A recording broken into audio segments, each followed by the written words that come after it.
Hello, good morning. Good morning. Good morning, ma'am.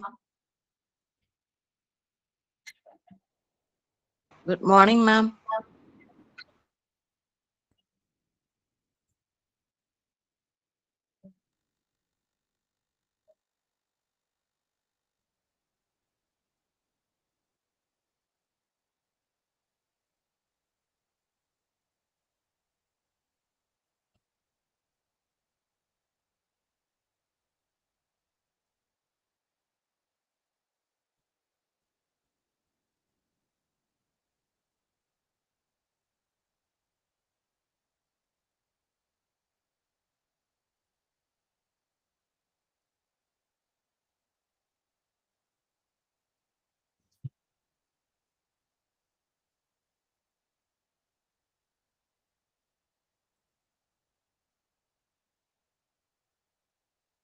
Okay, good morning once again. Shall we start our classes? തുടങ്ങിയാലോ? Yes, ma'am. Okay നമുക്ക് തുടങ്ങാം. അപ്പൊ കഴിഞ്ഞ ക്ലാസ്സിൽ നമ്മൾ എവിടെയാ പഠിച്ചത്? സൈക്കാട്രി വരെ പഠിച്ചു. സൈക്യാട്രി വരെ പഠിച്ചു. സൈക്യാട്രിയില് സൈക്യാട്രി ആണ് നമ്മള് പഠിച്ചിരിക്കുന്നത്. സൈക്യാട്രി എന്താണെന്നൊക്കെ മനസ്സിലായല്ലോ അല്ലെ? സൈക്യാട്രി നമ്മുടെ ഇമോഷണൽ, ബിഹേവിയറൽ, കോഗ്നിറ്റീവ് ഫങ്ഷൻസിൽ ഉണ്ടാകുന്ന ഡിസ്റ്റർബൻസിന് വേണ്ടിയിട്ടുള്ള ഡയഗ്നോസിസും ട്രീറ്റ്മെന്റും അതുപോലെ തന്നെ പ്രിവെൻഷനും മെഷേഴ്സും ഒക്കെ എടുക്കുന്ന ഒരു ബ്രാഞ്ച് ഓഫ് മെഡിസിൻ ആണ് സൈക്യാട്രി എന്ന് പറയുന്നത്. അപ്പൊ നമ്മൾ പറഞ്ഞു ഇതിനകത്ത് എന്താ പറയാ, നമ്മൾ വെറുതെ അങ്ങനെ ട്രീറ്റ്മെന്റ് ഒന്നും കൊടുക്കാൻ പറ്റില്ല. പേഷ്യൻസിനെ എന്താ പറയാ, അവരുടെ രോഗത്തെ കുറിച്ചൊക്കെ പഠിക്കണം. അപ്പൊ അതിനെ കുറിച്ചുള്ള ഇൻവെസ്റ്റിഗേഷൻസ് നടത്തേണ്ടി വരും. ഓരോ പേഷ്യൻസും ഡിഫറെന്റ് ആയിരിക്കും. ബൈ ദ വേ, അവരുടെ ചിലപ്പോൾ ഇമോഷണൽ ബിഹേവിയറിലോ അല്ലെങ്കിൽ അതുപോലെ തന്നെ കോഗ്നിറ്റീവ് ഫംഗ്ഷനിലോ ഒക്കെ ആയിരിക്കും വ്യത്യാസങ്ങൾ. അപ്പൊ ഇതിന് വേണ്ടിയിട്ടുള്ള ട്രീറ്റ്മെന്റുകൾ കൊടുക്കുന്നതിന് മുമ്പ് തന്നെ ഇവരുടെ കാര്യങ്ങൾ, പ്രശ്നങ്ങൾ എന്താണെന്ന് പഠിക്കണം. അപ്പൊ അതനുസരിച്ചിട്ടുള്ള ട്രീറ്റ്മെന്റുകൾ അത് കഴിഞ്ഞിട്ട് പ്രൊവൈഡ് ചെയ്യാൻ പറ്റുള്ളൂ അല്ലെ? അപ്പൊ മെന്റൽ ഡിസീസസിന് വേണ്ടിയിട്ടുള്ള ഒരു ഡിപ്പാർട്ട്മെന്റ് ആണ്.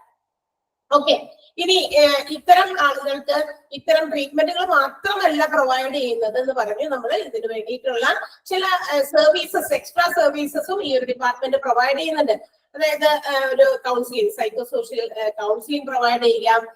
പേഷ്യൻസിന്റെ ഇൽനെസിനെ കുറിച്ച്, സൈക്യാട്രിക് ഇൽനെസിനെ കുറിച്ചിട്ടുള്ള ട്രീറ്റ്മെന്റുകളും ഡയഗ്നോസിസും ഇൻവെസ്റ്റിഗേഷൻസും നടത്തുക.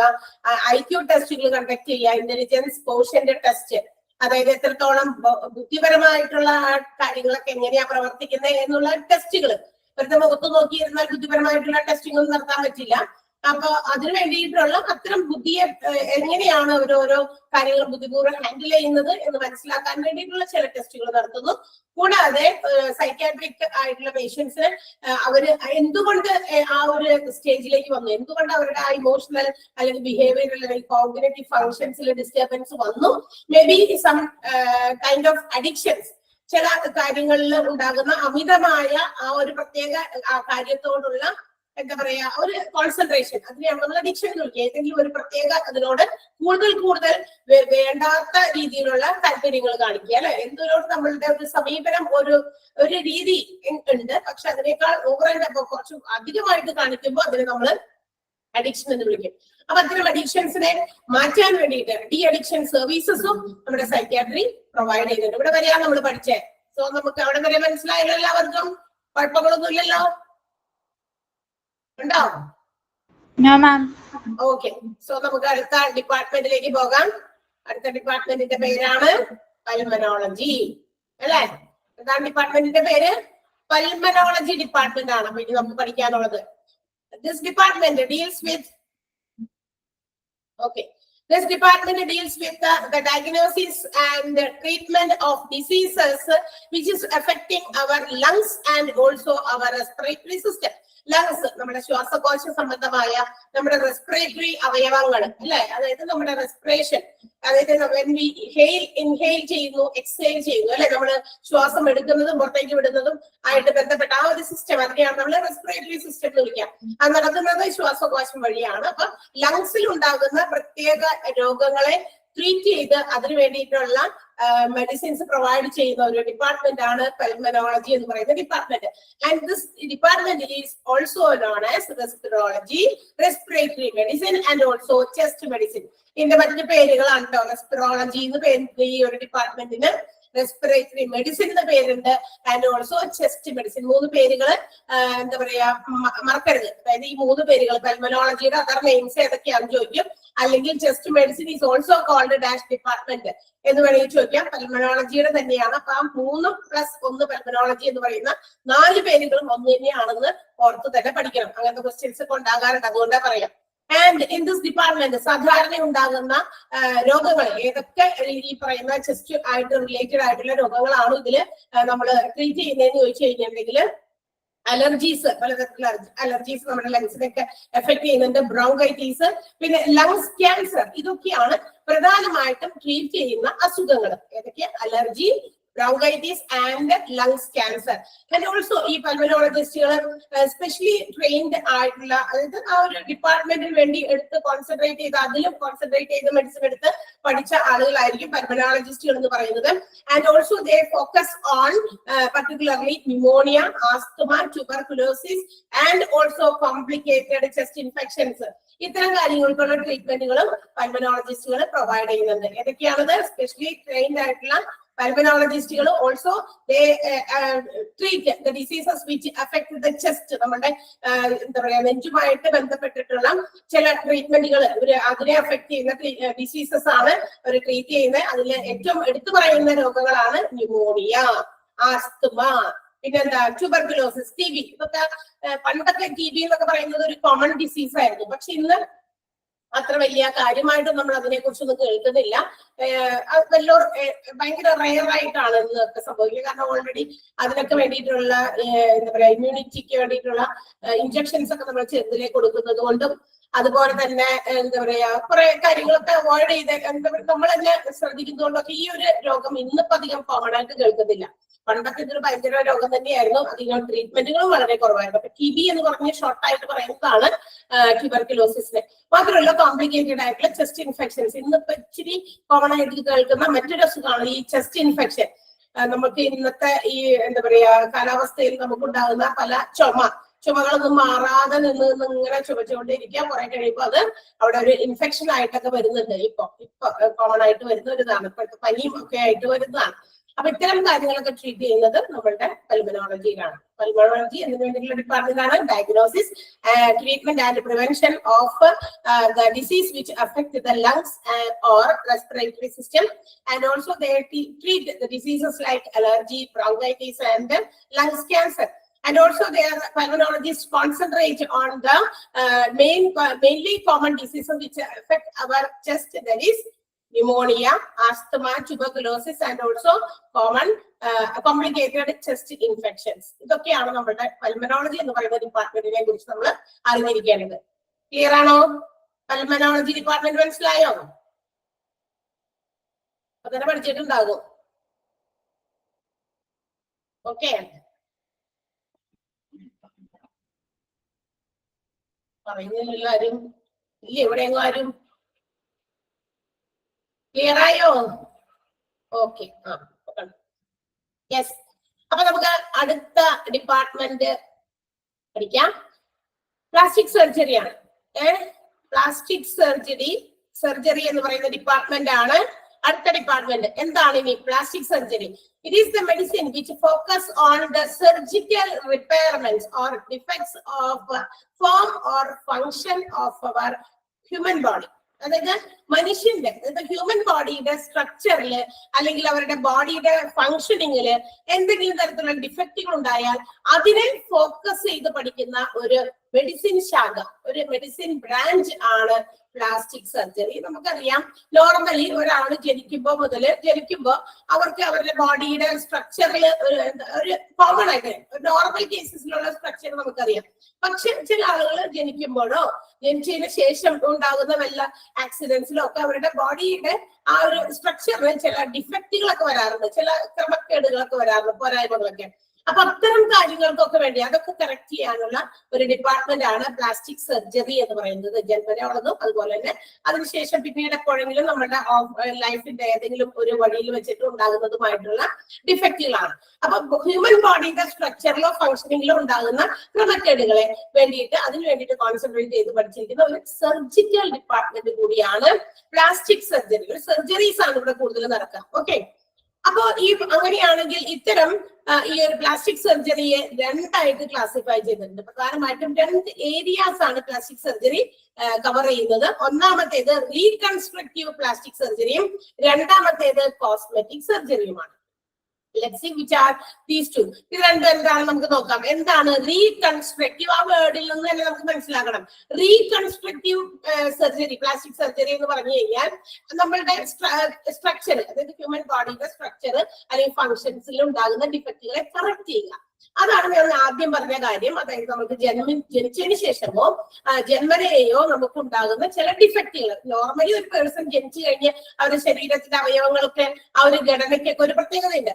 അതിൽ നിന്നും വ്യതിചലിച്ച് ഏതെങ്കിലും തരത്തിലും മാറ്റങ്ങൾ ഉണ്ടെങ്കിൽ അതൊക്കെ കറക്റ്റ് ചെയ്യുന്ന റീകൺസ്ട്രക്ട്, ഓൾറെഡി കൺസ്ട്രക്റ്റഡ് ആയിട്ടുള്ള ബോഡിയിൽ if they have to reconstruct, അതിനകത്ത് എന്തെങ്കിലും മാറ്റങ്ങൾ വരുത്തുമ്പോഴാണ് അതെന്തായി മാറുക? റീകൺസ്ട്രക്റ്റീവ് പ്ലാസ്റ്റിക് സർജറി എന്ന് പറയാം.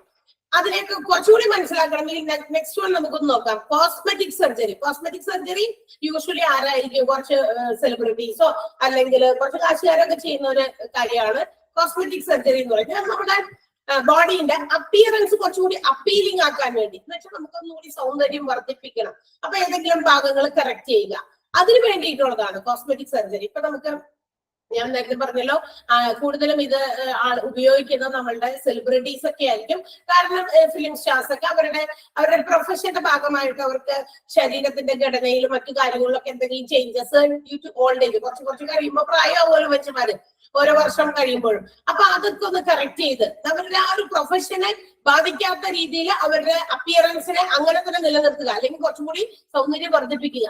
ഇപ്പൊ എന്താ പറയാ, ഇപ്പൊ നമുക്കറിയാം പ്രായമൊക്കെ ആയി കഴിയുമ്പോൾ സ്കിന്നിലൊക്കെ കുറച്ച് എന്താ പറയാ ഈ ചുളിവുകൾ, റിങ്കിൾസ് ഒക്കെ വരും. അപ്പൊ അതിനെയൊക്കെ മാറ്റി കൊടുക്കുക. അത് ചിലപ്പോൾ എന്തെങ്കിലും സർജറീസിലൂടെയോ, സ്ത്രീകളുമായാലും അതുപോലെ തന്നെ അവര് പ്രസവമൊക്കെ കഴിഞ്ഞ് കഴിയുമ്പോൾ ബോഡി സ്ട്രക്ചറിൽ മാറ്റങ്ങൾ വരും. അതൊക്കെ ഏതെങ്കിലും രീതിയിൽ ഇതുപോലെ കുറെ ട്രീറ്റ്മെന്റുകളൊക്കെ നടക്കുന്നുണ്ട്.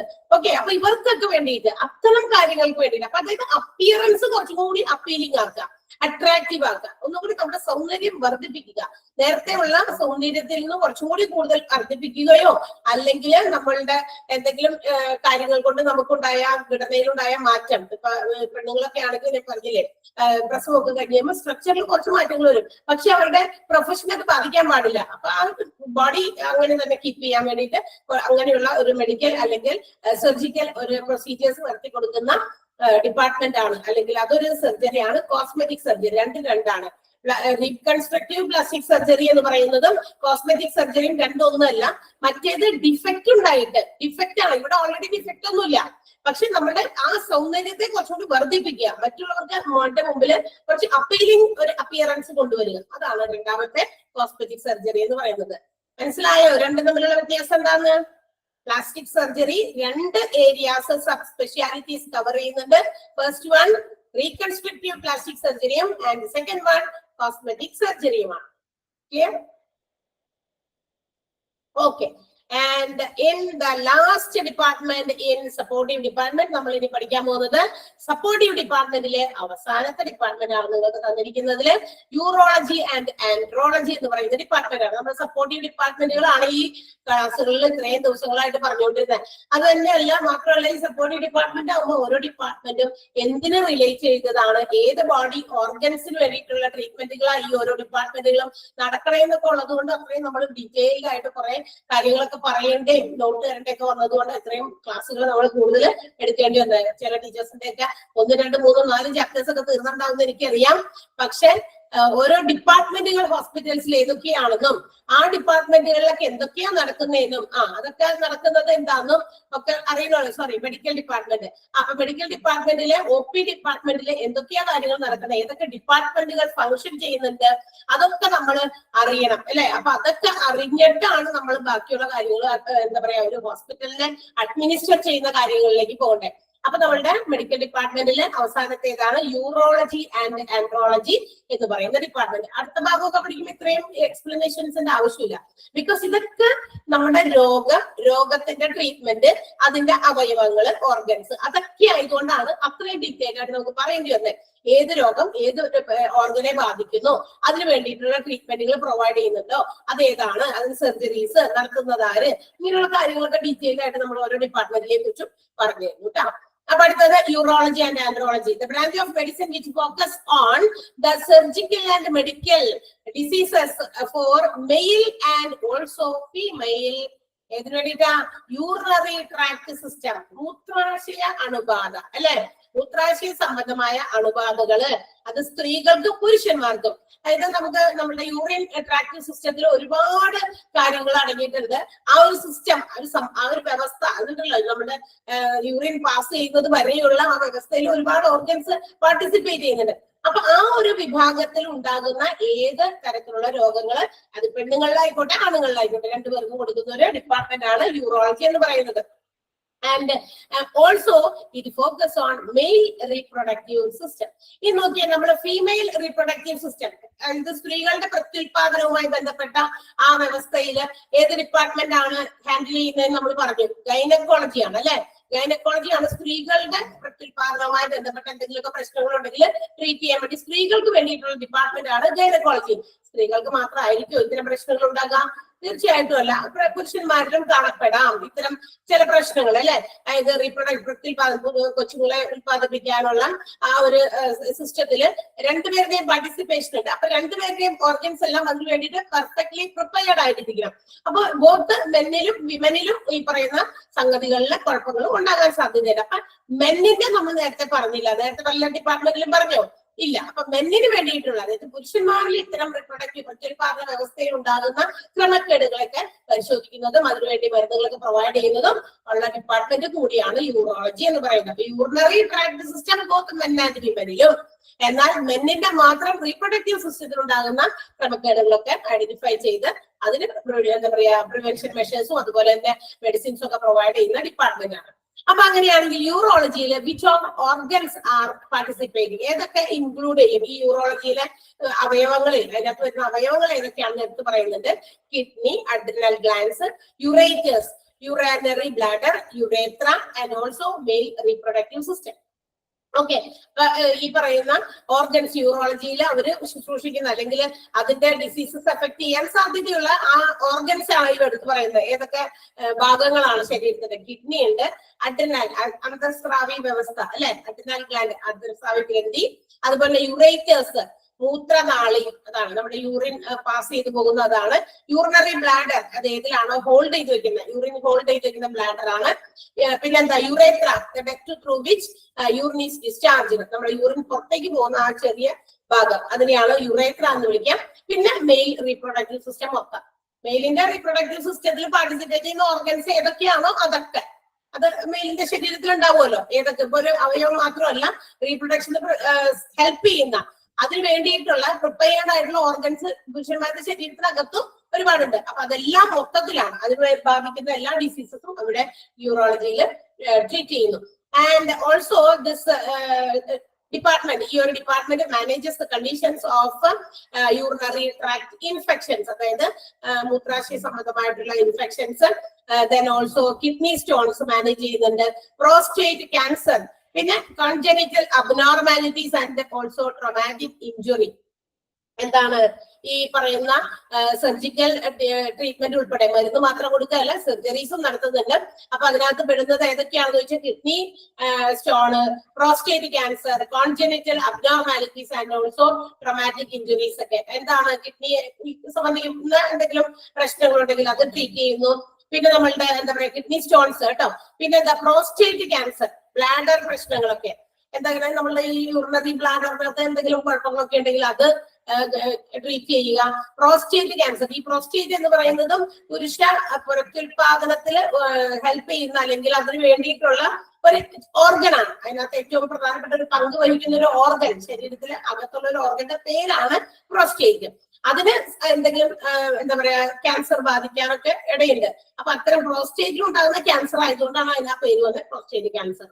അപ്പൊ അത് ട്രീറ്റ് ചെയ്യുന്നത് യൂറോളജിയിലാണ്. കോൺജനിറ്റൽ അബ്നോർമാലിറ്റീസ് മീൻസ് ബൈ ബർത്ത് തന്നെ നമുക്ക് ഒരുപാട് ചിലപ്പോ ഇത്തരം റീപ്രൊഡക്ഷനുമായി ബന്ധപ്പെട്ടിട്ടുള്ള അവയവങ്ങളിൽ എന്തെങ്കിലും പ്രശ്നങ്ങൾ ജന്മന ഉള്ളവരുണ്ടായിരിക്കും. അതും സർജിക്കൽ ട്രീറ്റ്മെന്റുകളിലൂടെ ക്ലിയർ ചെയ്ത് അതിനെ അവരെ എന്താ പറയാ അവർക്ക് റീപ്രൊഡക്ഷനെ ഹെൽപ്പ് ചെയ്യുന്ന രീതിയിലേക്ക് ആക്കി കൊടുക്കുന്നതൊക്കെ യൂറോളജിയിലാണ്. ട്രോമാറ്റിക് ഇഞ്ചുറി, ഇപ്പൊ നമ്മള് ഭയങ്കര എന്താ പറയാ, നമ്മള് സഡൻ ആയിട്ട് പെട്ടെന്ന് എക്സ്പെക്ട് ചെയ്യാതെയുള്ള വീഴ്ചയോ അല്ലെങ്കിൽ ഭയങ്കര ഒരു വയലൻസ്, ഒരു അക്രമത്തിൽ നിന്നോ ഒരു ഇടിയിൽ നിന്നോ അങ്ങനെയൊക്കെ നമുക്ക് വലിയ ഇഞ്ചുറീസും നേരത്തെ തന്നെ കിട്ടിക്കിടന്നിട്ടേ ചിലപ്പോൾ നമ്മൾ അറിയില്ല. കുറെ കാലങ്ങളൊക്കെ കഴിയുമ്പോൾ ഇത്തരം അവസ്ഥകളിലൊക്കെ എന്തെങ്കിലും നമ്മൾ എന്തുകൊണ്ട് കുട്ടികൾ ഉണ്ടാകുന്നില്ല എന്നൊക്കെ സെർച്ച് ചെയ്ത് പോകുമ്പോൾ അതിന്റെ റൂട്ട് അന്വേഷിച്ച് പോകുമ്പോഴായിരിക്കാം കാണുക ഇതുപോലെ പണ്ടെങ്ങനെയെങ്കിലും എന്തെങ്കിലും വീഴ്ച വന്നിട്ടുണ്ടോ, അല്ലെങ്കിൽ എവിടെയെങ്കിലും വലിയൊരു എന്തെങ്കിലും ഒരു എന്താ പറയാ ഒരു പുഷ് അല്ലെ തള്ളൽ, ഭയങ്കരമായിട്ട് ഒരു ഇടിയോ അങ്ങനെ എന്തെങ്കിലും കിട്ടിയിട്ടുണ്ടോ. അങ്ങനെ ഉണ്ടെങ്കിൽ അതൊക്കെ അവിടെ ഒരു കേടായിട്ട് കിടക്കും. അത് നമ്മുടെ പിന്നീട് കുറെ കഴിയുമ്പോഴായിരിക്കും നമുക്കത് എന്താ പറയാ നമ്മുടെ റിപ്രൊഡക്ഷനുമായിട്ട് ബന്ധപ്പെട്ടിട്ട് അങ്ങനെ വന്ന ഒരു പ്രശ്നമായിരിക്കാം. അപ്പൊ അങ്ങനെയുള്ള കാര്യങ്ങളൊക്കെ ട്രീറ്റ് ചെയ്യുന്നത് ട്രോമാറ്റിക് ഇഞ്ചുറി എന്ന് പറയുന്നത് അല്ലെ. അപ്പൊ അത്തരം പ്രശ്നങ്ങൾ നമ്മളുടെ യൂറോളജിയിലാണ് ട്രീറ്റ് ചെയ്യുന്നത്. ഓക്കെ, അപ്പൊ അതിന് വേണ്ടിയിട്ടാണ്. അപ്പൊ മെയിൻലി നമുക്കറിയാം യൂറോളജി എന്ന് പറയുന്ന department medical diseases which concentrate on male and female urinary tract system and also male reproductive system. ഇത് രണ്ടിനും വേണ്ടിയിട്ടുള്ളതാണ് നമ്മളുടെ യൂറോളജി എന്ന് പറയുന്ന ഡിപ്പാർട്ട്മെന്റ്. അപ്പൊ യൂറോളജിയിൽ അതിനകത്ത് ഇൻക്ലൂഡ് ചെയ്യുന്ന ഓർഗൻസിന്റെ പേരുകൾ എടുത്തു പറയുന്നുണ്ട്, മറക്കേണ്ട ആ പേരുകൾ അങ്ങനെ തന്നെ പഠിക്കണം. Kidney, adrenal glands, ureters, urinary bladder, urethra, പിന്നെ മെയിൽ റീപ്രൊഡക്റ്റീവ് ഓർഗൻസ് എല്ലാം തന്നെ. ഇനി മാത്രമല്ല ഇവർ പ്രൊവൈഡ് ചെയ്യുന്ന മാനേജ് ചെയ്യുന്ന മറ്റ് മെഡിക്കൽ കണ്ടീഷൻസ് യൂറിനറി ട്രാക്ട് ഇൻഫെക്ഷൻസും and also surgical conditions of bladder, prostate cancer, kidney stones, congenital abnormalities and also traumatic injury. ഏതാണ് ഓർഗൻസ്? ഓർഗൻസ് എന്ത്? ഓർഗൻസ് കിഡ്നി അറിയാലോ. അഡ്രിനൽ ഗ്ലാൻഡ് എന്താ? അന്തസ്രാവി ഗ്രന്ഥി, യുറേറ്റേഴ്സ് മൂത്രനാളി, യൂറിനറി ബ്ലാഡർ ഒരു അറ, അതായത് നമ്മളെ യൂറിൻ ഹോൾഡ് ചെയ്ത് വെക്കുന്നത്, യുറേത്ര യൂറിൻ എന്താ പറയാ ഡിസ്ചാർജ് ചെയ്യുന്ന ആ ഡക്റ്റ്, ആ ഓപ്പണിംഗ് പുറത്തേക്ക് പോകണമല്ലോ മൂത്രം, അത്. പിന്നെ റീപ്രൊഡക്റ്റീവ് മെയിൽ റീപ്രൊഡക്റ്റീവ് ഓർഗൻസ് എല്ലാം തന്നെ. ആ ഓർഗൻസിന്റെ പേര് യൂറോളജിയിൽ ഇൻക്ലൂഡ് ചെയ്യുന്ന ഓർഗൻസിന്റെ പേര് കൃത്യമായിട്ട് പഠിച്ചിരിക്കണം. അതൊക്കെ ക്വസ്റ്റ്യൻസിൽ ഉണ്ടാവാറുണ്ട് കേട്ടോ. പിന്നെ ഏതൊക്കെ കണ്ടീഷൻസ് കൂടി മാനേജ് ചെയ്യുന്നുണ്ട് എന്ന് പറഞ്ഞിട്ടുണ്ട്. ബ്ലാഡർ അല്ലെങ്കിൽ പ്രോസ്റ്റേറ്റ് ക്യാൻസർ ഒക്കെ പുരുഷന്മാരുടെ റീപ്രൊഡക്റ്റീവിന് സഹായിക്കുന്ന അവയവങ്ങളിൽ പെട്ടതാണ്. അപ്പൊ അതിന് ക്യാൻസേഴ്സ് ഒക്കെ ബാധിച്ചാല്, അതുപോലെ കിഡ്നി സ്റ്റോൺ വന്നാല്, കോൺജനിറ്റൽ ആയിട്ടുള്ള നേരത്തെ ജന്മനാ തന്നെ അങ്ങനെയുള്ള അബ്നോർമാലിറ്റീസ് ഉള്ളവര് അതിനൊക്കെ സർജറീസ് പ്രൊവൈഡ് ചെയ്ത് അവരൊക്കെ എന്താ പറയാ നോർമൽ കണ്ടീഷൻസിലേക്ക് റീപ്രൊഡക്ഷനെ ഹെൽപ്പ് ചെയ്യുന്ന രീതിയിലേക്ക് കൊണ്ടുവരുന്ന ഡിപ്പാർട്ട്മെന്റ് ആണ് യൂറോളജി. മനസ്സിലായോ എന്താണ് യൂറോളജി എന്ന്? അധികം എഴുതാനൊന്നുമില്ല, വേണമെങ്കിൽ ആ വേർഡ്സിന്റെ മീനിങ് ഒന്ന് വേണമെങ്കിൽ എഴുതി വെക്കാം കേട്ടാ. ഏതാ പറയാ, കിഡ്നി വേണ്ട, അഡ്രിനൽ ഗ്ലാൻഡ്, അന്തസ്രാവി ഗ്രന്ഥി, ഒന്ന് വേഗം എഴുതി വെച്ചാൽ യൂറോളജിന്ന് ഹെഡിങ് എഴുതിയിട്ട് എഴുതാം. യൂറോളജി ഹെഡിങ് യൂറോളജി എന്ന് കൊടുക്കാം. യൂറോളജി ഹെഡിങ് കൊടുക്കാം. അതിന്റെ താഴെ അഡ്രിനൽ ഗ്ലാൻഡ്സ് എന്ന് എഴുതാം. അഡ്രിനൽ ഗ്ലാൻഡ്സ് അന്തസ്രാവി ഗ്രന്ഥി, അന്തസ്രാവി ഗ്രന്ഥി.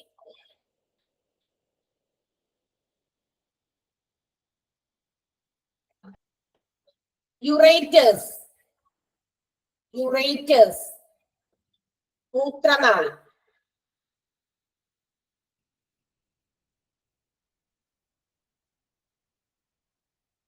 യുറേറ്റേഴ്സ് മൂത്രനാളി. Urinary bladder മൂത്രസഞ്ചി,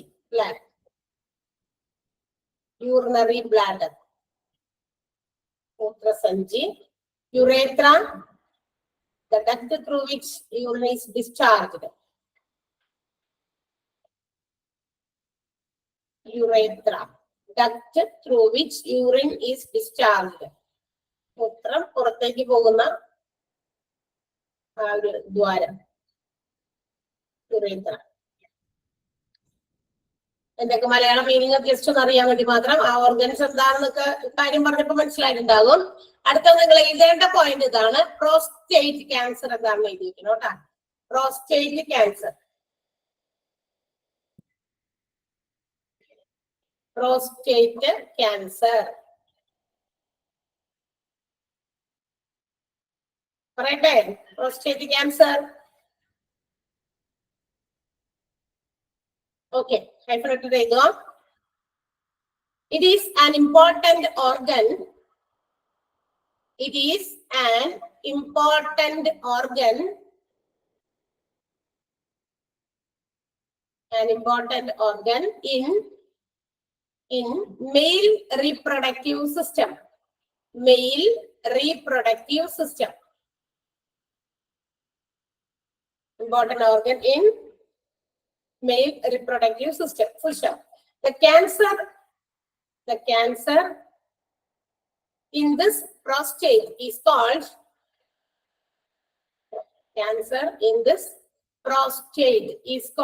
prostate cancer.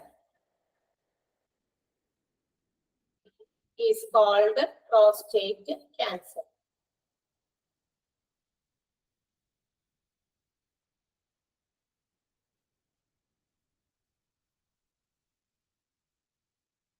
എഴുതിയോ? എഴുതാൻ പറ്റിയില്ലേ? Okay. Next one traumatic injury കൂടി എഴുതി വെച്ചേക്കാം കേട്ടോ. Traumatic injury.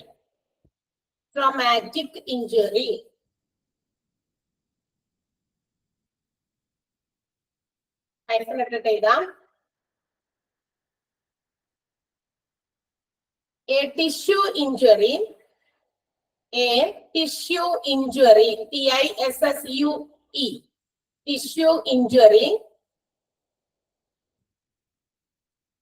that occurs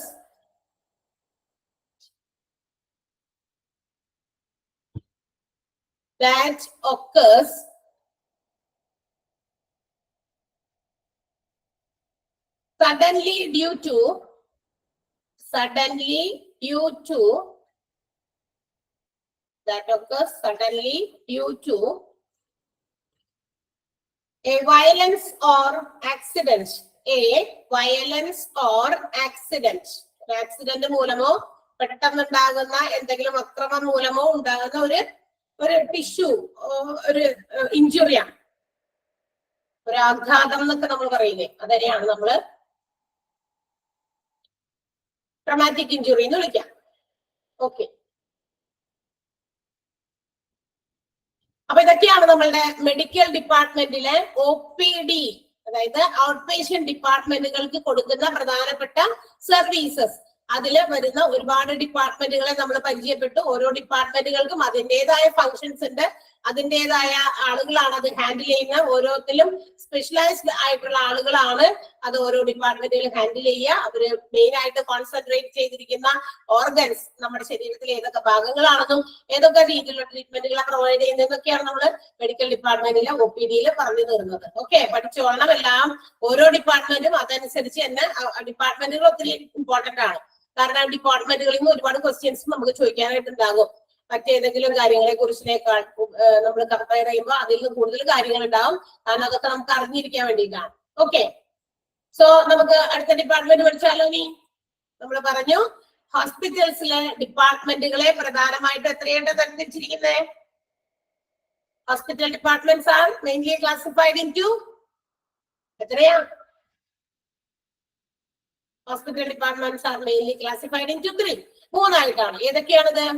medical department, supportive department and administrative department. അപ്പൊ നമ്മൾ ഈ പഠിക്കാൻ പോകുന്നത് രണ്ടാമത്തെ ക്ലാസിഫിക്കേഷൻ ആയ ഹോസ്പിറ്റൽ ഡിപ്പാർട്ട്മെന്റിന്റെ രണ്ടാമത്തെ ക്ലാസിഫിക്കേഷൻ ആണ് supportive department. As we said that supportive departments are also very necessary in a hospital to support the medical department, which is the treatment of patients. അതായത് ഓരോ ഹോസ്പിറ്റൽസിലും ഏറ്റവും ഇമ്പോർട്ടന്റ് ആയിട്ട് മെഡിക്കൽ ഡിപ്പാർട്ട്മെന്റുകളെ സഹായിക്കാൻ ആവശ്യമായ സപ്പോർട്ടീവ് ഡിപ്പാർട്ട്മെന്റുകൾ കൂടിയേ തീരും.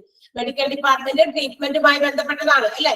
ഏത് തരത്തിലുള്ള ഏത് ടൈപ്പ് ഓഫ് ട്രീറ്റ്മെന്റ് ആണോ പേഷ്യൻസിന് കൊടുക്കുന്നത് അതുമായി ബന്ധപ്പെട്ട ഡിപ്പാർട്ട്മെന്റ് ആണ് OP, IP എന്ന് പറയുന്ന മെഡിക്കൽ ഡിപ്പാർട്ട്മെന്റ്. അപ്പൊ ഈ മെഡിക്കൽ ഡിപ്പാർട്ട്മെന്റുകൾ മാത്രം ഫംഗ്ഷൻ ചെയ്താൽ ഒരു hospital will not be complete അല്ലെ? ഒരു ഹോസ്പിറ്റലിന്റെ പൂർണ്ണമായ രൂപത്തിൽ നമുക്ക് കിട്ടില്ല.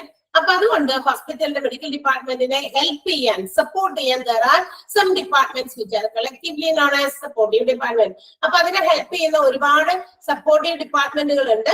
അതിന് എല്ലാം കൂടി ആ ഡിപ്പാർട്ട്മെന്റുകൾക്ക് എല്ലാം കൂടി പറയുന്ന പേരാണ് സപ്പോർട്ടീവ് ഡിപ്പാർട്ട്മെന്റിന്. സോ ഇനി നമ്മൾ പഠിക്കാൻ പോകുന്നത് അതാണ്. ഓരോന്നോരോന്ന് വായിച്ചു നോക്കാം. അതിന്റെ അടിയിൽ അതിന്റെ എക്സ്പ്ലനേഷൻസ് ഡീറ്റെയിൽ ആയിട്ട് കൊടുത്തിട്ടുണ്ട്. So the supporting departments are clinical laboratories, radio diagnosis services, central sterile supply department, hospital pharmacy, medical records, housekeeping, dietary service department, IT and communication, medical social service, physiotherapy, medical maintenance and engineering, purchasing department or material management. അപ്പൊ ഇതൊക്കെയാണ് ഇനി നമ്മൾ പഠിക്കാൻ പോകുന്ന supportive ഡിപ്പാർട്ട്മെന്റുകളുടെ പേരുകള്. ഒന്ന് വായിച്ചു നോക്കാട്ടോ. എന്തൊക്കെയാണ് പേരുകൾ നോക്കിയ സപ്പോർട്ടീവ് ഡിപ്പാർട്ട്മെന്റുകളുടെ പേരുകള്? Clinical laboratories, radio diagnosis services, central sterile supply department, hospital pharmacy, medical records, housekeeping, dietary service department, IT and communication, medical social service, physiotherapy, medical management and medical maintenance and engineering, purchase material management, purchase department അല്ലെങ്കിൽ materials management രണ്ടൊന്നും തന്നെയാണ്. അപ്പൊ നമുക്കിനി നോക്കാം ഓരോന്ന് എന്താണ് ഓരോന്നും. Clinical laboratories ആണ് the first one. The primary function of a clinical laboratory in a hospital is to make lab tests mainly on 6 fields.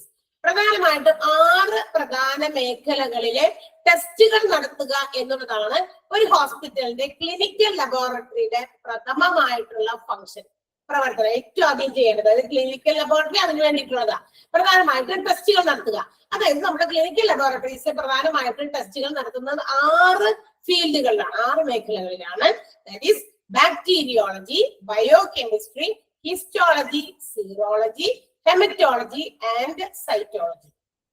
Okay, അതായത് നമുക്ക് ഈ ലാബില് എങ്ങനെ ടെസ്റ്റുകൾ നടത്തുന്നത്? നമ്മുടെ ശരീരത്തിൽ നിന്ന് എന്തെങ്കിലും ബോഡി ഫ്ലൂയിഡുകൾ പുറത്തേക്ക് എടുത്ത് ലാബിൽ വെച്ച് അത് പരിശോധനയ്ക്ക് വിധേയമാക്കി മൈക്രോസ്കോപ്പിൽ കൂടിയോ അല്ലെങ്കിൽ മിക്സ് ചെയ്തോ കോമ്പൗണ്ട് ചെയ്തോ എന്തെങ്കിലുമൊക്കെ ചെയ്തിട്ട് ടെസ്റ്റ് ചെയ്ത് അതിന്റെ റിസൾട്ട്സ് എന്ത് ചെയ്യുന്നു? ഫിസിഷ്യൻസിന് കൊടുക്കുന്നു. എന്തിനു വേണ്ടിയിട്ട്? To help the physicians or to assist the medical staff or the physician to confirm the diagnosis and also the treatment and also to prevent the disease. അതായത് ഈ പറയുന്ന ടെസ്റ്റുകൾ നോക്കി അതിന്റെ റിസൾട്ട് എടുത്തിട്ടാണ് ഡോക്ടേഴ്സ് അല്ലെങ്കിൽ ഫിസിഷ്യൻസ്, സ്പെഷ്യലിസ്റ്റ് ആര് തന്നെ ആയാലും അവരുടെ ആ രോഗം എന്താണെന്ന് കൺഫേം ചെയ്യാൻ, ആ രോഗത്തിന് കൺഫേം ചെയ്തതിന് ശേഷം അതിന് ട്രീറ്റ്മെന്റ് കൊടുക്കാൻ, ഇനി അത് വരാതിരിക്കാനായിട്ട് തടയാനൊക്കെ വേണ്ടിയിട്ടുള്ള മെഷേഴ്സ് എടുക്കാൻ, ഇതിനൊക്കെ വേണ്ടിയിട്ടാണ് എന്ത് ചെയ്യുന്നത്? ക്ലിനിക്കൽ ലബോറട്ടറീസിൽ ഇത്തരം ടെസ്റ്റുകളൊക്കെ നടത്തുക. അപ്പൊ പ്രധാനമായിട്ടും എത്ര മേഖലകളാണ്, എത്ര ഫീൽഡ് ഉണ്ടെന്ന് മറക്കണ്ട. Bacteriology, biochemistry, histology, serology, haematology and cytology. 6 പ്രധാനപ്പെട്ട മേഖലകളിലെ ടെസ്റ്റുകളാണ് നമ്മുടെ ക്ലിനിക്കൽ ലബോറട്ടറീസിൽ നടക്കുക. അപ്പൊ ഇതൊക്കെ എന്തൊക്കെയാ ഓരോന്നും? ഒന്നാമത്തെ എന്താ? ബാക്ടീരിയോളജി. ബാക്ടീരിയോളജി എന്ന് പറഞ്ഞാൽ നമ്മുടെ ശരീരത്തിനകത്ത് തന്നെ ഒരുപാട് ജീവനുള്ള ബാക്ടീരിയാസ് റിലേറ്റഡ് ടു ബയോളജി ആണത്. അതായത് നമ്മുടെ ജീവശാസ്ത്രവുമായി ബന്ധപ്പെട്ടിട്ടുള്ള പഠനങ്ങളാണ്. ഇപ്പൊ ശരീരത്തിനകത്തുള്ള ഏതെങ്കിലും തരത്തിലുള്ള എന്തെങ്കിലുമൊക്കെ അസുഖങ്ങൾ വരുമ്പോ ബാക്ടീരിയ സംബന്ധമായിട്ടാണോ എന്നതിനെ കുറിച്ചൊക്കെ പഠിക്കുന്ന അത് ടെസ്റ്റ് ചെയ്ത് നോക്കിയിട്ടാണ് അവർ മനസ്സിലാക്കുക. അതിന്റെ റിസൾട്ട് കൊടുക്കുമ്പോൾ അതനുസരിച്ചിട്ട് അതിനുള്ള രോഗത്തിന് മരുന്നുകളൊക്കെ നിർദ്ദേശിക്കാനൊക്കെ ഡോക്ടേഴ്സിന് സാധിക്കും. അതുപോലെ തന്നെ ബയോകെമിസ്ട്രി ഉണ്ട്.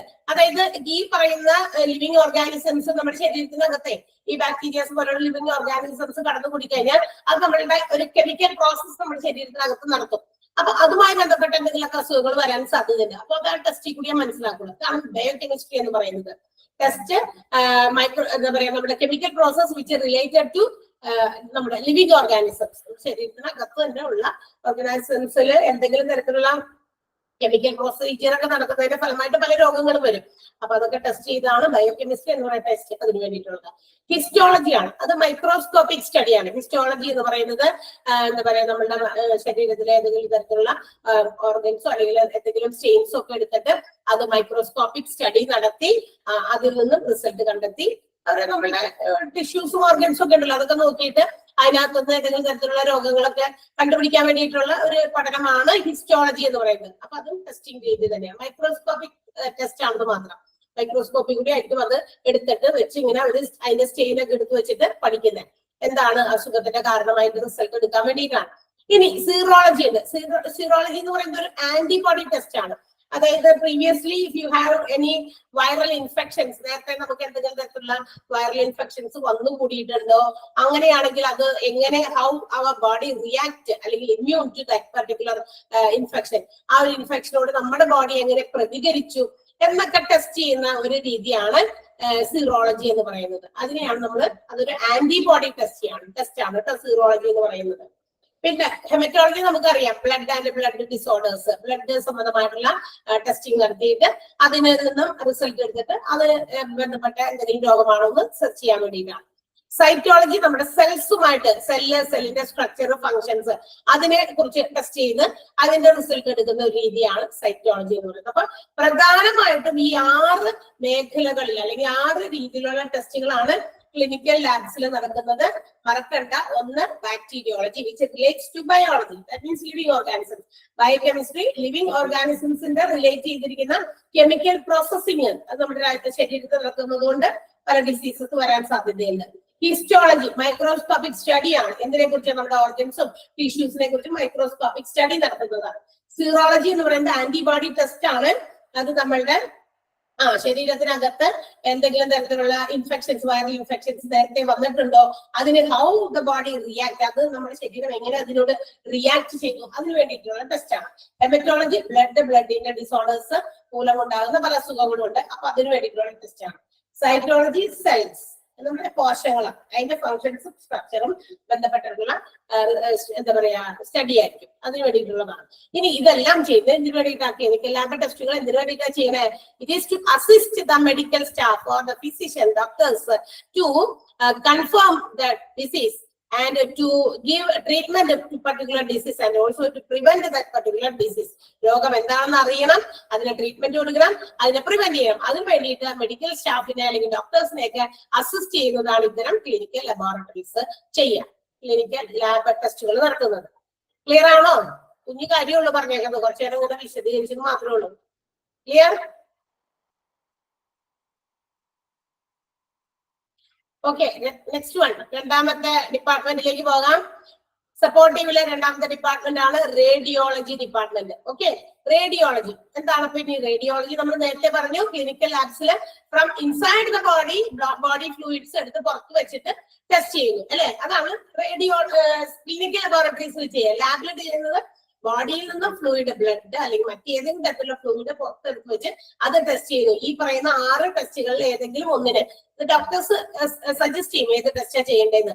അപ്പൊ അതനുസരിച്ച് നേഴ്സ് അവര് എന്താണോ ചെയ്യേണ്ടത്, ഏത് ബോഡി ഫ്ലൂയിഡ് ആണ് കൊടുക്കേണ്ടതെന്ന് അവർ പറയും.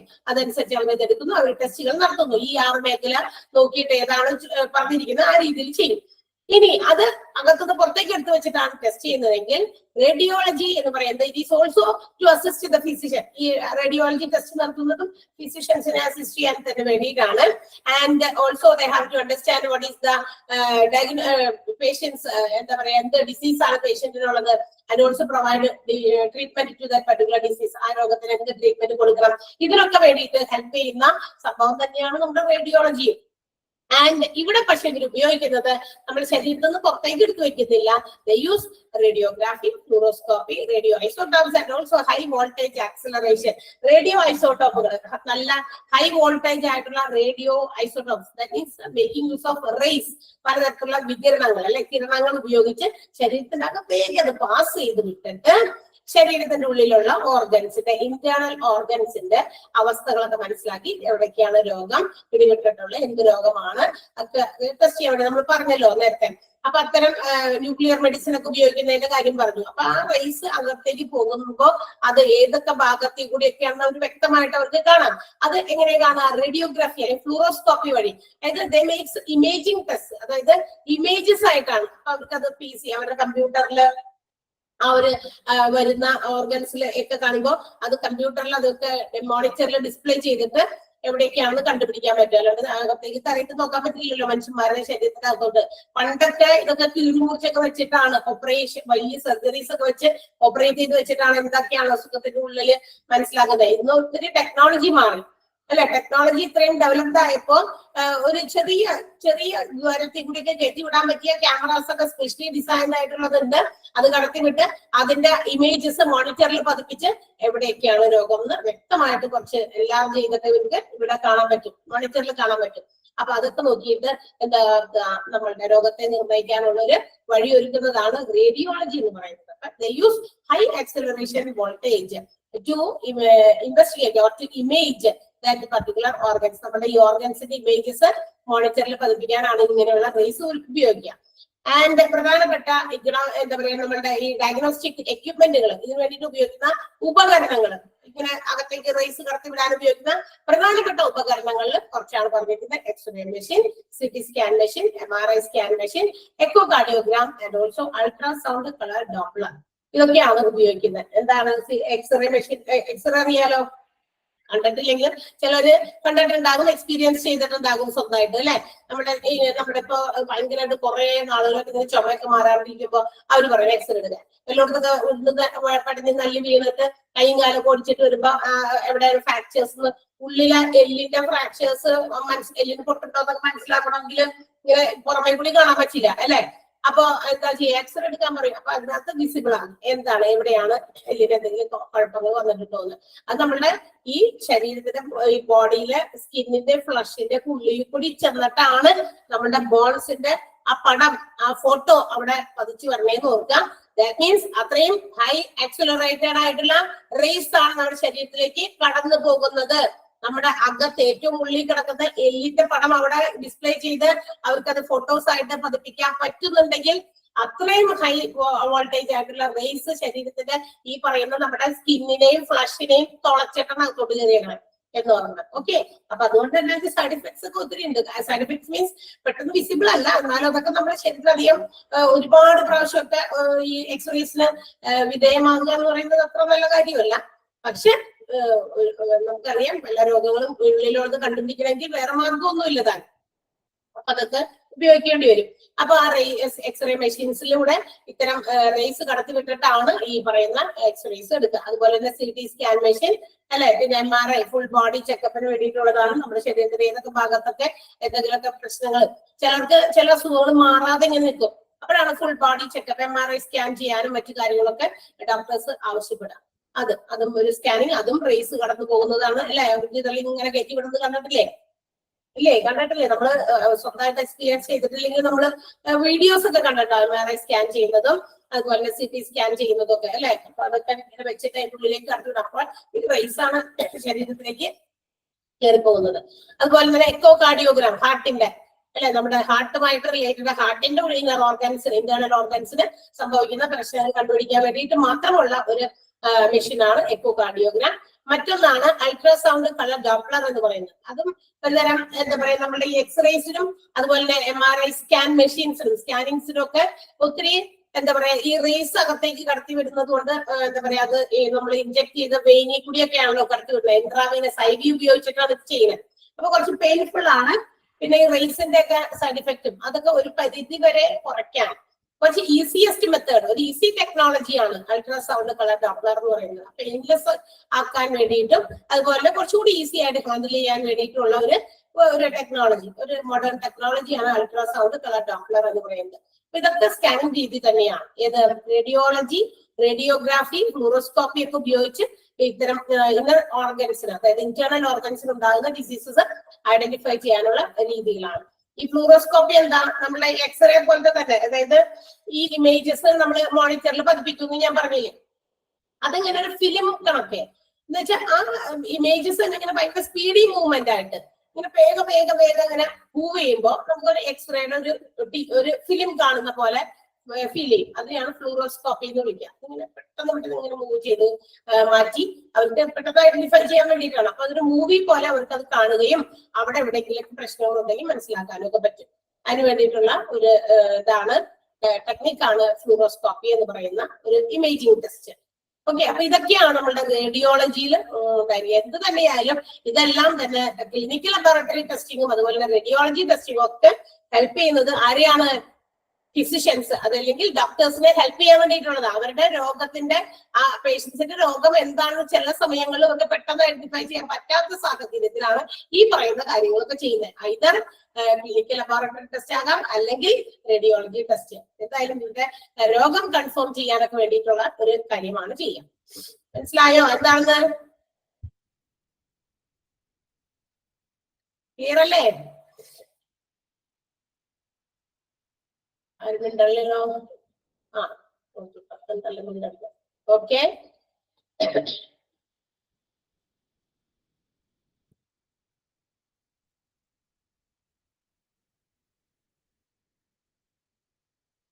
അപ്പൊ നമുക്ക് അടുത്ത ഡിപ്പാർട്ട്മെന്റിലേക്ക് പോകാം. സെൻട്രൽ സ്റ്റെറൈൽ സപ്ലൈ ഡിപ്പാർട്ട്മെന്റ് ആണ് അല്ലെ, CSSD എന്ന് പറയുന്ന സെൻട്രൽ സ്റ്റെറൈൽ സപ്ലൈ ഡിപ്പാർട്ട്മെന്റ്. ഏതെങ്കിലും നിങ്ങൾക്ക് ഡിപ്പാർട്ട്മെന്റ് എടുത്തു തുടങ്ങിയോ? ഇല്ലല്ലേ, ഈ ഡിപ്പാർട്ട്മെന്റ് എടുത്തോ? ഡിപ്പാർട്ട്മെന്റ് ആയിട്ട് ഒറ്റ ചാപ്റ്റർ തന്നെ ഉണ്ട് പഠിക്കാനായിട്ട്. എടുത്തിരുന്നോ ആരെങ്കിലും? ടീച്ചേഴ്സ് എടുത്തോ? എടുക്കും. ഓക്കെ, അപ്പൊ ഈ ചാപ്റ്റർ തന്നെ നമുക്കൊരു വലിയൊരു ചാപ്റ്റർ ആയിട്ട് പഠിക്കാനുണ്ട്. അതുകൊണ്ട് തന്നെ അത്ര അധികം ഒന്നും ഇവിടെ എക്സ്പ്ലനേഷൻ കൊടുത്തിട്ടില്ല, കാരണം ഒരു ലോങ് ചാപ്റ്റർ ഉണ്ട് പഠിക്കാനായിട്ട്, ഒറ്റ ചാപ്റ്റർ ആയിട്ട്. അപ്പൊ എന്താണ് നമുക്കറിയാം CSSD ഡിപ്പാർട്ട്മെന്റ് എന്തിനു വേണ്ടിയിട്ടുള്ളതാണ്? The department which sterilize to make the equipment, surgical equipments and other equipments which are used in the hospital to avoid spreading of diseases in the hospital.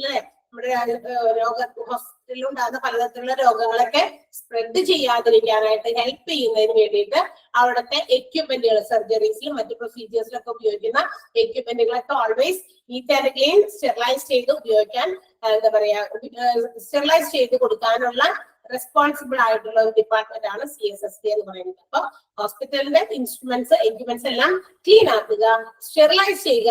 അത് ഏറ്റവും കൂടുതൽ ഇത് എന്തിനാ ചെയ്യുന്നത്? To avoid the spreading of diseases in hospital. ഹോസ്പിറ്റൽസിലെ രോഗങ്ങൾ spread ചെയ്യാതിരിക്കാനുള്ള ഒരു prevention ആയിട്ടാണ് നമ്മളിത് ചെയ്യുക. ഇനി while cleaning or sterilizing the equipments, surgical equipments or other equipments or instruments, they have to follow strict procedures. അതായത് മെഡിക്കൽ ഇൻസ്ട്രുമെന്റ്സ്, മെഡിക്കലുമായിട്ട് ബന്ധപ്പെട്ട surgical instrument ഒക്കെ ഹാൻഡിൽ ചെയ്യുമ്പോഴേ, അത് ക്ലീൻ ചെയ്യുമ്പോഴായാലും സ്റ്റെറിലൈസ് ചെയ്യുമ്പോഴായാലും ഹാൻഡിൽ ചെയ്യുമ്പോൾ വളരെ പ്രത്യേകം നല്ല രീതിയിൽ ശ്രദ്ധിക്കണം. അതെങ്ങനെയാണ് ക്ലീൻ ചെയ്യേണ്ടത്, അത് എവിടെ നിന്ന് തുറക്കണം, ചിലതൊക്കെ ഇങ്ങനെ ഊരിയെടുത്തിട്ടൊക്കെ അത് ഫിറ്റ് ചെയ്യുമ്പോഴൊക്കെ നമ്മൾ ഹാൻഡിൽ ചെയ്യുന്ന സമയത്ത് അതിന് കേടുവരാനൊക്കെ സാധ്യതയുണ്ട്. അപ്പൊ അത് കേടുപാടുകളൊന്നുമില്ലാതെ കൃത്യമായും അതെങ്ങനെയൊക്കെ ഊരിയും അതുപോലെ തന്നെ അതെങ്ങനെയൊക്കെ പിന്നെയും റീഫിക്സ് ചെയ്യണ്ടേ എന്നൊക്കെ നോക്കി കണ്ടുപിടിച്ച് ഒക്കെ മാത്രമേ അതൊക്കെ ക്ലീൻ ചെയ്യാനും സ്റ്റെറിലൈസ് ചെയ്യാനും പാടുള്ളൂ. തോന്നിയ പോലെയൊക്കെ ചെയ്യാൻ പാടില്ല എന്നുള്ളതാണ് പറഞ്ഞിരിക്കുന്നത്. സ്ട്രിക്റ്റ് പ്രൊസീജിയേഴ്സ് ഫോളോ ചെയ്ത് വേണം it should be clean and sterilise.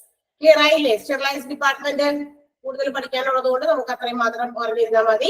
അതായത് ഇൻസ്ട്രുമെന്റ്സ്, സർജിക്കൽ ഇൻസ്ട്രുമെന്റ്സ്, എക്യുപ്മെന്റ്സ് ഒക്കെ സ്റ്റെറിലൈസ് ചെയ്ത് ക്ലീൻ ചെയ്ത് കൊടുക്കാനുള്ള ഡിപ്പാർട്ട്മെന്റ് ആണ്. ആൻഡ് അത് ചെയ്യുമ്പോൾ they have to follow strict procedures.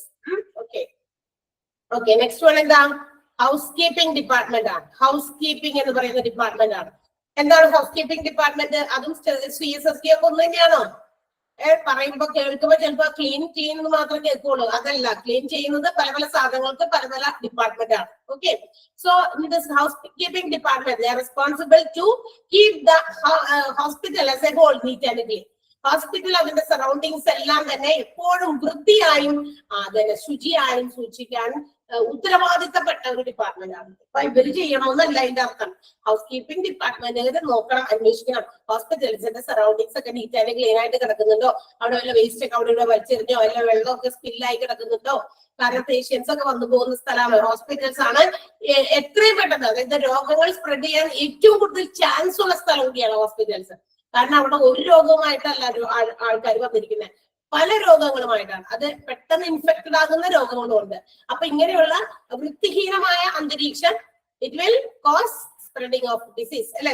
അന്തരീക്ഷം വൃത്തിയില്ലാത്തതാണെങ്കിൽ തീർച്ചയായും രോഗങ്ങൾ പെരുകാനുള്ള അവസ്ഥകളും കൂടുതലായിരിക്കും. ഓക്കെ, അപ്പൊ അത്തരം സാഹചര്യങ്ങൾ ഒരുക്കി കൊടുക്കാതെ പരിസരമൊക്കെ വൃത്തിയായിട്ട് സൂക്ഷിക്കാനുള്ള ഒരു റെസ്പോൺസിബിലിറ്റിയാണ് ഹൗസ് കീപ്പിംഗ് ഡിപ്പാർട്ട്മെന്റുകളുള്ളത്. Including the rooms of the patients, പേഷ്യൻസിന്റെ റൂം ഉൾപ്പെടെ എല്ലാം തന്നെ ക്ലീൻ ആയിട്ട് വെക്കാം. And while cleaning they have to make sure that the waste, medical waste are disposed according to the strict procedures of the hospital. നേരത്തെ പറഞ്ഞ പോലെ തന്നെ ആ ഉപകരണങ്ങൾ നമ്മൾ കഴുകാൻ സ്റ്റെറിലൈസ് ചെയ്യാനൊക്കെ കൊടുക്കുമ്പോഴും ഹാൻഡിൽ ചെയ്യുമ്പോഴൊക്കെ സ്ട്രിക്റ്റ് പ്രൊസീജിയേഴ്സ് ഫോളോ ചെയ്ത് വേണം അതൊക്കെ ചെയ്യാൻ. അതുപോലെ തന്നെ ഹോസ്പിറ്റലിന്റെ പരിസരവും ചുറ്റുപാടും ഒക്കെ ക്ലീൻ ചെയ്യുമ്പോൾ അവിടെ ഉണ്ടാകുന്ന വേസ്റ്റ് നമുക്കറിയാലോ. എന്തെങ്കിലുമൊക്കെ ക്ലീൻ ചെയ്യുമ്പോൾ എന്തായാലും വേസ്റ്റ് വരും. നമ്മളിപ്പോ നമ്മുടെ മുടിയോ വീടൊക്കെ ക്ലീൻ ചെയ്യാറില്ലേ അല്ലെ? എപ്പോഴെങ്കിലൊക്കെ കിട്ടുമ്പോ സമയം കിട്ടുമ്പോ മത്സ്യനെ വീക്കെങ്കിലും നല്ല മൊത്തത്തിലും അടിച്ചു തൂത്ത് ക്ലീൻ ചെയ്യുമല്ലോ. അപ്പൊ നമുക്കറിയാം ഒരുപാട് വേസ്റ്റ് അതിനകത്ത് വരുന്നുണ്ട്. അപ്പൊ അതെങ്ങനെയാണ് നമ്മളുടെ വീടുകളിലെ വേസ്റ്റ് ഡിസ്പോസിങ്, എങ്ങനെയാണ് ഡിസ്പോസ് ചെയ്യുന്നത് നമുക്കറിയാം. അപ്പൊ അതുപോലെ ഹോസ്പിറ്റൽസിലെ വേസ്റ്റ് അത്രയും ശ്രദ്ധയില്ലാതെ നമുക്ക് വേസ്റ്റ് എന്താ പറയാ ഡിസ്പോസ് ചെയ്യാൻ പറ്റില്ല. വാരി കൊണ്ടുപോയി മതിലിന്റെ അരികിലോ അല്ലെങ്കിൽ അവിടെ ഇങ്ങനെ ഓപ്പണായിട്ടൊക്കെ ഇട്ട് കഴിഞ്ഞാൽ ചെറിയതും വലുതുമായിട്ടുള്ള ചില ജീവികളൊക്കെ വന്നിട്ട് അതൊക്കെ കൊത്തിപ്പറിച്ചൊക്കെ അവിടെ ഇവിടെയൊക്കെ ഇട്ട് കുമ്പാരാക്കാനായിട്ട് സാധ്യതയുണ്ട്. അപ്പൊ അതൊക്കെ ശ്രദ്ധിച്ച് വേണം എന്ത് ചെയ്യാൻ, ഡിസ്പോസ് ചെയ്യാൻ. എങ്ങനെയാണ് വേസ്റ്റ് ഡിസ്പോസ് ചെയ്യുന്നതെന്ന് അവർക്കൊരു റൂൾ ഉണ്ടായിരിക്കും ഹോസ്പിറ്റൽസിന് പ്രത്യേകിച്ചും. അപ്പൊ അതനുസരിച്ച് ചെയ്യാം. നമ്മൾ കുറെ വേസ്റ്റുകളൊക്കെ ഡിസ്പോസ് ചെയ്യുന്നതിന് കുറച്ച് നിയമങ്ങളൊക്കെ നമ്മളൊക്കെ ഇപ്പൊ പാലിച്ചു തുടങ്ങിയിട്ടുണ്ട് അല്ലെ. നമ്മളുടെ പ്ലാസ്റ്റിക്, പ്രധാനമായിട്ടും പ്ലാസ്റ്റിക് കിറ്റ്സ് അല്ലെ, കവേഴ്സ് ഒക്കെ സാധനങ്ങൾ വാങ്ങിക്കുമ്പോൾ പ്ലാസ്റ്റിക് നിർമ്മാർജ്ജനം എന്ന് പറയും. പക്ഷെ നമ്മൾ വാങ്ങിക്കുന്ന മെജോറിറ്റി ഓഫ് സാധനങ്ങളും പ്ലാസ്റ്റിക് കവേഴ്സിലാണ് നമുക്ക് കിട്ടുന്നത്. So we have to dispose it. അതെങ്ങനെ ഡിസ്പോസ് ചെയ്യണം എന്നുള്ളത് കാണിക്കാനായിട്ട് അവര് എന്ത് ചെയ്യുന്നുണ്ട്, ഇപ്പൊ നമുക്ക് ഇവിടെ എന്താ പറയാ പഞ്ചായത്ത് ലെവലിലൊക്കെ ഓരോ മെഷേഴ്സ് അവർ അതിനുവേണ്ടി എടുക്കുന്നുണ്ട്. അതിന്റെ ഒരു ഭാഗമാണ് ഹരിത കർമ്മസേന അല്ലെ. അവര് വന്നിട്ട് നമ്മുടെ പ്ലാസ്റ്റിക് കവേഴ്സ് ഒക്കെ നമ്മളിങ്ങനെ വൃത്തിയാക്കിയിട്ട് അതൊക്കെ ഒന്ന് സൂക്ഷിച്ച് ഉണക്കിയൊക്കെ വെച്ച് കഴിഞ്ഞാൽ ദേ വിൽ ടേക്ക് ഇറ്റ്. അവരത് കൊണ്ടുപോകും. അവർക്ക് അത് റീസൈക്ലിങ്ങിനൊക്കെ വേണ്ടിയിട്ട് ഉപയോഗിക്കാൻ വേണ്ടിയിട്ടാണ്. അപ്പൊ അതങ്ങനെ കൊണ്ടുപോകണം. അല്ലാണ്ട് നമ്മൾ അവരുടെയൊക്കെ വലിച്ചെറിഞ്ഞാൽ അതെന്ത് ചെയ്യില്ല, നമുക്കറിയാം അത് നമ്മുടെ മണ്ണിലേക്കൊക്കെ വലിച്ചെറിഞ്ഞാൽ അത് മണ്ണില് അത് ലയിച്ചു ചേരുന്നില്ല. അപ്പൊ അതുകൊണ്ട് തന്നെ അത് ഒത്തിരി ദോഷഫലങ്ങളാണ് നമ്മുടെ മണ്ണിനും നമുക്കൊക്കെ ഉണ്ടാക്കുക. അപ്പൊ അതിന്റെയൊക്കെ ഒരു ഭാഗമായിട്ട് ഇങ്ങനെയൊക്കെ കാര്യങ്ങൾ ശ്രദ്ധിക്കാൻ പറയുന്നത്. അപ്പൊ ഹോസ്പിറ്റൽസും അതുപോലെ തന്നെ ഇത്തരം ക്ലീനിങ് ചെയ്യുമ്പോൾ അവരുടെ വേസ്റ്റുകളൊക്കെ കൺട്രോൾ ചെയ്ത് മാനേജ് ചെയ്ത് എങ്ങനെയാണത് ഡിസ്പോസ് ചെയ്യുന്നത് എന്നുള്ള മെഷേഴ്സും ഓർക്കണം. ഓക്കെ, നമുക്ക് പഠിക്കാനുണ്ടല്ലോ. നിങ്ങൾ ചാപ്റ്റർ പഠിച്ചു കഴിഞ്ഞോ? അത് വില്ലേജ് വേസ്റ്റ് തുടങ്ങിയോ അല്ലെ? തീർന്നോ? കംപ്ലീറ്റ് ചെയ്തോ ചാപ്റ്റർ? അതിനകത്ത് പറയുന്നുണ്ട് ഓരോ വേസ്റ്റും എങ്ങനെയാണ് ഡിസ്പോസ് ചെയ്യുന്നത്. മെഡിക്കൽ ഹോസ്പിറ്റൽസിലെ പലതരത്തിലുള്ള വേസ്റ്റ് ഉണ്ട്. ഓക്കെ, അപ്പൊ ആ വേസ്റ്റുകൾ ഓരോന്നും ഇപ്പൊ ലാബുകളിലും വേസ്റ്റ് വരും, റേഡിയോളജി വിഭാഗത്തിലൊക്കെ അങ്ങനെയൊക്കെ വേസ്റ്റുകൾ വന്ന് സ്പില്ലേജ് ഒക്കെ വന്നു കഴിഞ്ഞാൽ അതൊക്കെ എങ്ങനെ ഡിസ്പോസ് ചെയ്യുന്നത് ആ ചാപ്റ്ററിൽ നിങ്ങൾ പഠിക്കുന്നുണ്ട്. അപ്പൊ അതുപോലെ തന്നെ ഇവിടെ നമ്മൾ ഹോസ്പിറ്റൽസ് ക്ലീൻ ചെയ്യുമ്പോൾ ആ വേസ്റ്റുകളൊക്കെ എങ്ങനെയാണ് ഡിസ്പോസ് ചെയ്യുന്നതെന്നൊക്കെ പറയുന്നുണ്ട്. അതൊക്കെ സെപ്പറേറ്റ് ചെയ്ത് ഓരോ കണ്ടെയ്നേഴ്സിലാണ്, കണ്ടെയ്ൻമെന്റിലാണ് മാറ്റി വെക്കുന്നത് അല്ലെ. എല്ലാവരും കൊണ്ട് വാരിക്കൂട്ടി ഒരു സ്ഥലത്തല്ല ഇത് അല്ലെ, ഓരോ കണ്ടെയ്ൻമെന്റിലാക്കി മാറ്റുന്നു. എന്നിട്ട് അതെങ്ങനെയൊക്കെയാണ് ഡിസ്പോസ് ചെയ്യുന്നതെന്ന് അതിനനുസരിച്ചുള്ള റൂൾസ് അനുസരിച്ച് തന്നെ ഫോളോ ചെയ്ത് പോകാം. ഓക്കെ, അപ്പൊ നമുക്ക് ഇവിടെ നിർത്താം ഹൗസ് കീപ്പിംഗ് ഡിപ്പാർട്ട്മെന്റില്. ബിക്കോസ് നമുക്ക് ഈ ഇവിടെ ക്ലിനിക്കൽ ലബോറട്ടറീസിൽ വരുന്ന മെയിൻ 6 ഫീൽഡുകൾ ഒന്ന് എഴുതാനുണ്ട്, അല്ലെങ്കിൽ സമയം പോകും. ഒന്ന് എഴുതാമോ? സപ്പോർട്ടീവ് ഡിപ്പാർട്ട്മെന്റ് എന്ന്, അതെ, റെഡ് യെല്ലോ ഗ്രീൻ ബോക്സസ് ഒക്കെ ഉണ്ട്. അത് നിങ്ങൾ അവിടെ പഠിക്കുന്നുണ്ടല്ലോ. നമ്മളിവിടെ ഇപ്പൊ കൂടുതൽ അതിന്റെ എക്സ്പ്ലനേഷൻ ഇല്ല. സപ്പോർട്ടീവ് ഡിപ്പാർട്ട്മെന്റ് എന്ന് മെയിൻ ഹെഡിങ് എഴുതാം. അതിന്റെ താഴെ ക്ലിനിക്കൽ ലബോറട്ടറീസ് എന്ന് എഴുതാം.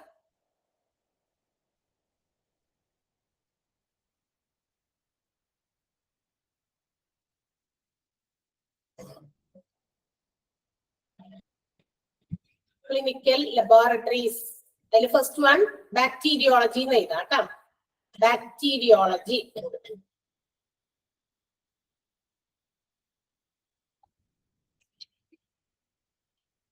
ബാക്ടീരിയോളജി എഴുതാം. റിലേറ്റ്സ്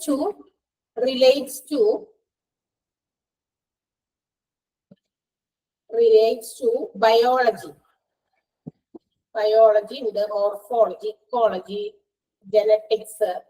വേണ്ട, റിലേറ്റ്സ് ടു ബയോളജി എന്ന് മാത്രം എഴുതിയാൽ മതി. ഇപ്പൊ relates to biology, that means ജീവാണുശാസ്ത്രം. Second one biochemistry. Biochemistry.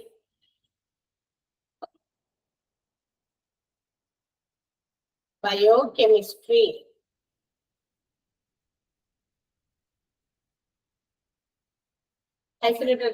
Chemical process related to living organism. Chemical process relating to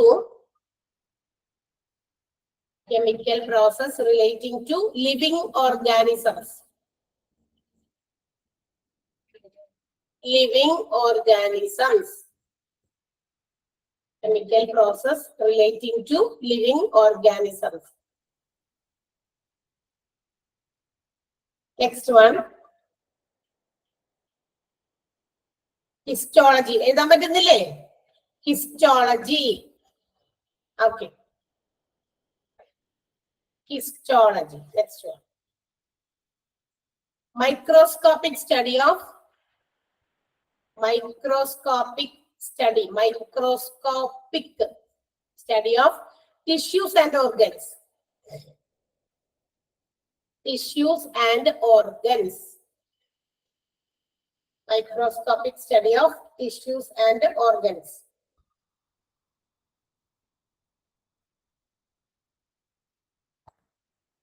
Next one, serology. Serology. Hyphenated data. Antibody test. Antibody test. To ascertain, ASCERTAIN, to ascertain previous viral infection,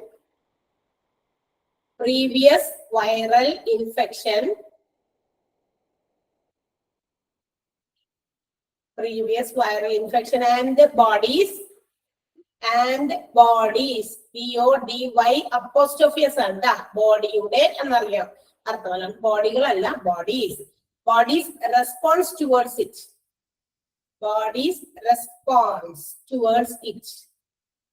എങ്ങനെ അതിനോട് പ്രതികരിച്ചു? Viral infections നേരത്തെ എപ്പോഴെങ്കിലും ഉണ്ടായോ? അതെങ്ങനെയാണ് അതിനെ resist ചെയ്തത്? അതിനെ ഇമ്മ്യൂണൈസേഷൻ ചെയ്ത് അതിനെങ്ങനെ റെസിസ്റ്റ് ചെയ്തു എന്നുള്ളതാണ് സീറോളജി. Next one cytology. ഹെമറ്റോളജിയുടെ ആവശ്യമില്ല, ബിക്കോസ് നമ്മൾ ഓൾറെഡി എഴുതിയിരുന്നതാണ്, അത് പഠിച്ചിട്ടുണ്ട്. ഹെമറ്റോളജി നേരത്തെ ഡിപ്പാർട്ട്മെന്റിൽ പറഞ്ഞതാണല്ലോ. ഏതാ റിപ്പീറ്റ് ചെയ്യണ്ടേ? Antibody test. സീറോളജി അല്ലേ? സീറോളജി ആണോ പറയണ്ടേ? Antibody test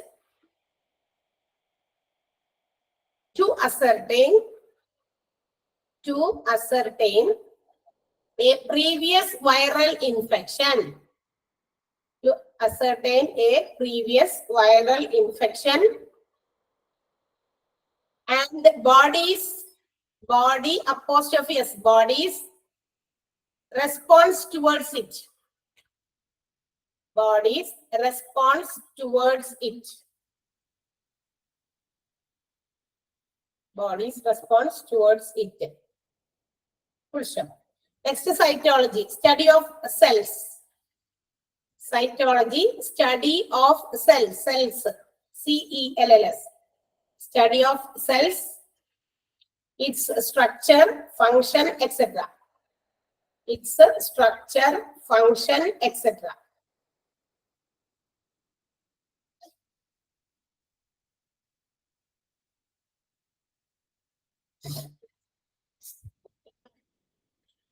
Structure, function, etc.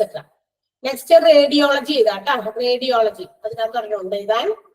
Ultrasound, color Doppler മാത്രമേ ഉള്ളൂ ഇതാൻ. റേഡിയോളജി എന്ന് എഴുതാം. വേണ്ട, ഹെമറ്റോളജി അറിയാലോ, നമ്മൾ നേരത്തെ എഴുതിയിട്ടുണ്ട് അതിന്റെ ഷോർട്ട് നോട്ട്. കുഞ്ഞ് ഇതായിട്ട് എഴുതിയിട്ടുണ്ടല്ലോ ഏറ്റവും ആദ്യം haematology, blood and blood disorders. അതുകൊണ്ടാണ് പറയുന്നത്. ഓക്കെ. റേഡിയോളജി ഇതാ. റേഡിയോളജി അതില് ultrasound colour Doppler. Ultrasound color Doppler.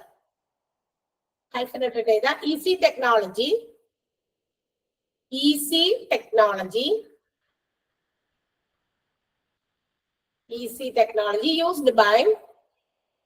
Used by doctors.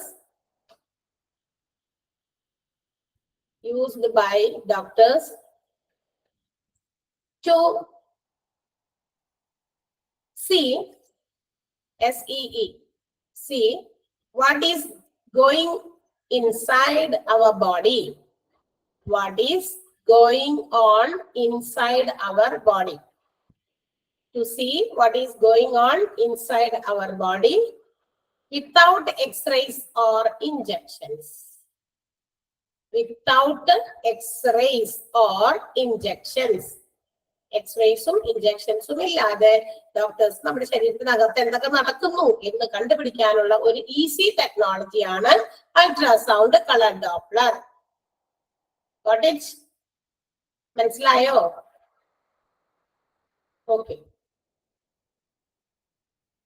Okay. അപ്പൊ നമ്മള് ഇന്ന് കുറച്ച് മെഡിക്കൽ ഡിപ്പാർട്ട്മെന്റില് രണ്ടെണ്ണം മാത്രമേ നമുക്ക് എടുക്കാനുണ്ടായിരുന്നുള്ളൂ, പൽമനോളജിയും അതുപോലെ യൂറോളജിയും. അത് രണ്ടെണ്ണവും വായിക്കാം.